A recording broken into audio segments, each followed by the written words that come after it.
यावर्षी बीड जिल्ह्यामध्ये अत्यंत पाऊस कमी पडल्यामुळे बीड जिल्ह्यामध्ये दुष्काळाची परिस्थिती निर्माण झालेली आहे। आपण पाहू शकता तर प्रत्येक तालुका असेल, जिल्हा असेल, या ठिकाणी आता वाहन प्रकल्प असतील, मध्यम प्रकल्प त्या ठिकाणी पाण्यात शिल्लक राहिले आणि गावांना आता टँकरनं पाणी पुरवलं जात आहे। आणि त्यामुळे आता पाहू शकता मी असाच आहे की या प्रकल्पामध्ये परळी तालुक्यातील ज्या ठिकाणी मध्यम प्रकल्प आहे, या प्रकल्पामध्ये आपण पाहू शकता 0% पाणी शिल्लक राहिलेलं आहे। याच प्रकल्पातून 6 ते 7 गावांना पाणी पुरवलं जात असतं। मात्र आता या ठिकाणी 0% पाणी शिल्लक असल्यामुळे आता मोठा प्रश्न आता 6 ते 7 गावांना पिण्याचा प्रश्न आढळून आलेला आहे। तसेच आता चाऱ्याचा देखील जनावरांचा प्रश्न मोठा पडलेला आहे।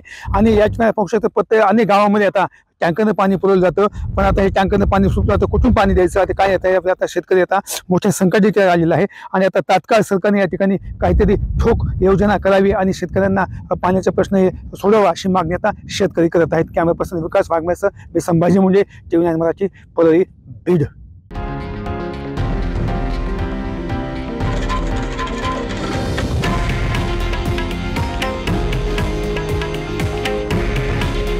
हे आहे देशातील नंबर 1 न्यूज नेटवर्क आणि आपण पाहत आहात TV9 मराठी।